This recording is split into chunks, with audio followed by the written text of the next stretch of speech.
ఇలాంటి release days అంతా full days ఉంటుంది. సడన్గా ఏం జరుగుతుందో అర్థం కాదు చుట్టూ. ఎందుకంటే పొద్దున్న లెగిసేటప్పటికి ఫోన్ నిండిపోయింది. ప్రతి వాళ్ళు చాలా ఇండస్ట్రీ నుంచి చాలా రోజులైంది మాట్లాడి అనుకున్న చాలా ఫ్రెండ్స్, యాక్టర్స్, డైరెక్టర్స్ అందరూ మెసేజ్లు పెడుతుంటే నాకు ఈ రిలీజ్ రోజులు చాలా చూశాను నేను.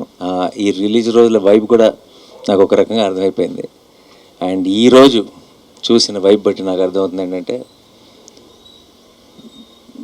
బుకింగ్స్ అదిరిపోయినాయి, కలెక్షన్స్ అదిరిపోయినాయి, cinema super hit, blockbuster ఇవన్నీ పక్కన పెడేస్తే I think it is just the beginning of the hit 3 journey. I think coming days we will ఈ passing each or passing I think we are celebrating this film a little more. And ఇది ఎక్కడికి వెళ్ళి land అవుతుంది, ఏమవుతుంది అన్నది I think మా టీంకి కూడా ప్రస్తుతానికి అంచనాకి కొంచెం కష్టంగానే ఉంది. సో అందుకే we don't want to make any statements, we just want to be here and witness all your love. మేమంతా ఇప్పుడు రిసీవింగ్ ఎండ్లో ఉన్నాం and already we are extremely overwhelmed. And ఇది ఎప్పుడప్పుడే ఆగదని తెలుసు. సో పెద్ద పెద్ద స్టేట్మెంట్స్ థ్యాంక్ యూ ఇప్పుడే చెప్పేసాను నేను. ఎందుకంటే కనీసం